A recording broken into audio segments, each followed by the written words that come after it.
The importance of having boundaries. I really want to jump into this topic. I know I've been writing quite a few posts on boundaries, and I think it's absolutely essential to really understand a couple of key pieces with boundaries as well, and the difference between a request and a boundary.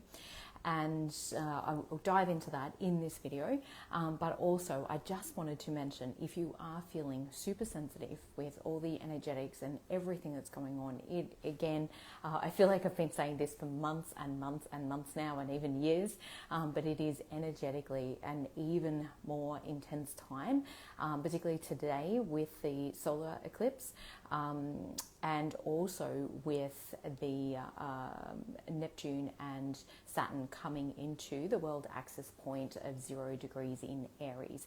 It's a huge, huge thing at the moment, and it's also where boundaries can disappear, and we can feel a little bit disillusioned and loss of identity, and we can also, illusions also disappear as well, so we can get greater clarity and insight. But it's a little bit of a confusing time energetically, so I really just also want to speak into boundaries and the importance of boundaries from a self-love perspective, but really what boundaries are. Boundaries are what defines you as you, and I think our emotions often at times are the biggest guide to what is okay for us, what's not okay for us. And when we're experiencing something that doesn't feel good for us, that is letting us know this is not leading me into greater alignment with my most authentic self. So it's something to pay attention to be aware of, but also being able to assert healthy boundaries is what creates greater intimacy, greater connection, and healthier relationships. When we do not have boundaries, this is when we can have merging, and often this is from enmeshment trauma. So when we had to become who we thought that our parent or parents needed us to be in order to be loved and accepted.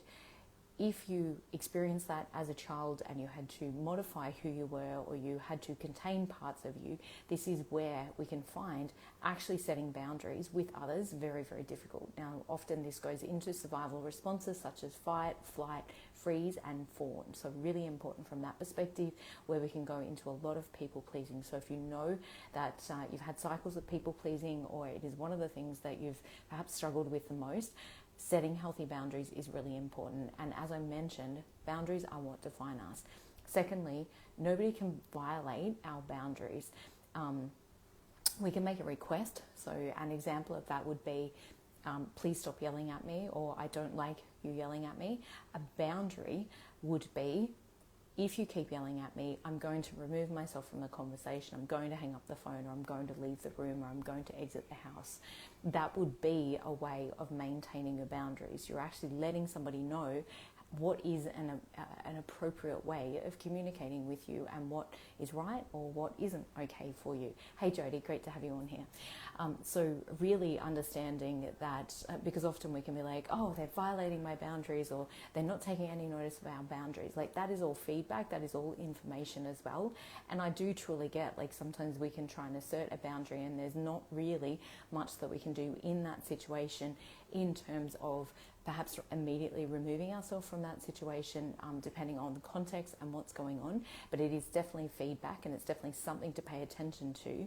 And obviously, if somebody is consistently ignoring your requests or not honouring your boundaries or what your needs are, then that also can be super important from that perspective of noticing that as feedback, and perhaps creating distance or creating harder boundaries. So as I wrote in my post the other day, there's 4 types of boundaries. No boundaries, which means anything goes, treat me however, I'll be the doormat, and I'll still stick around. Loose boundaries is you try to assert the boundary, and then they guilt trip you, or perhaps they challenge you, or perhaps they're defensive in their demeanour towards you, and so then it's like, oh, well, it's not worth the fight, or it's not worth the argument, or I'll just leave it this time. Or so we let that boundary go, and we're not actually really speaking up and standing in our own truth and our own authenticity in those moments.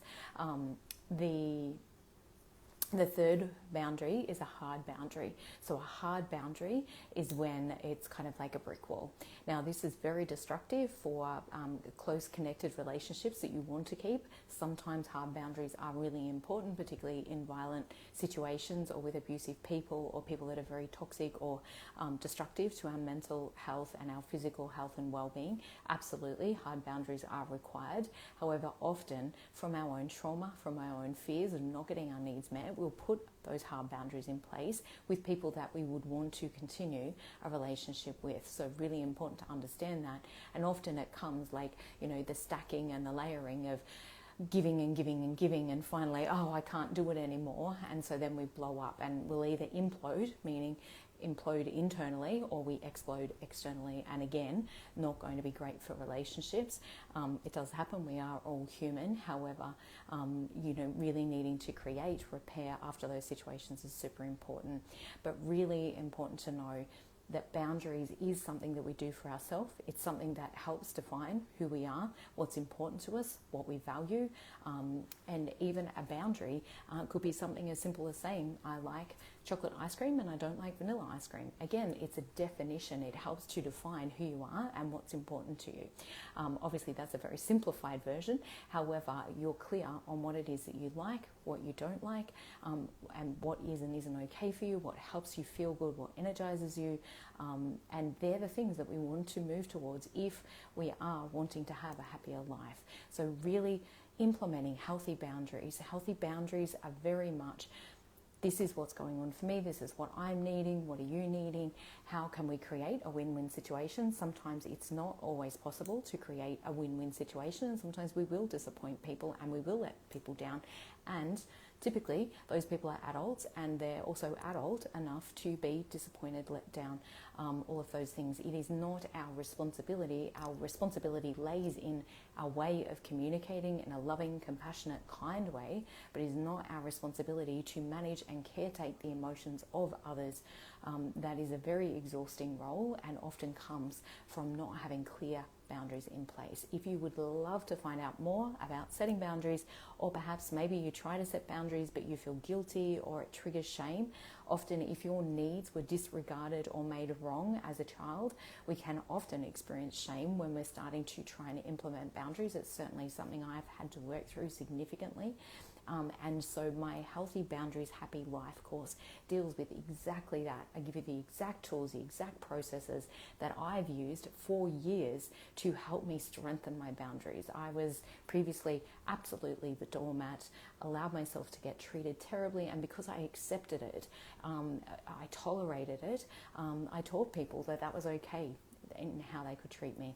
And it certainly does nothing for our self-esteem, and it often keeps us in these endless cycles and loops of painful relationships where we're overgiving as a way of like trying to get that love, but then we're not afforded the same reciprocation, or we're not taken care of in the same way because we've taught those people, I'll do anything, but you don't have to do anything. And so again, it's, and I'm not saying like a transactional way or anything else, obviously healthy reciprocation, healthy things that help us feel great. But my boundaries course will help you to assess your own boundaries, to understand how to put boundaries in it, maybe your personal life with friends or with family or with children.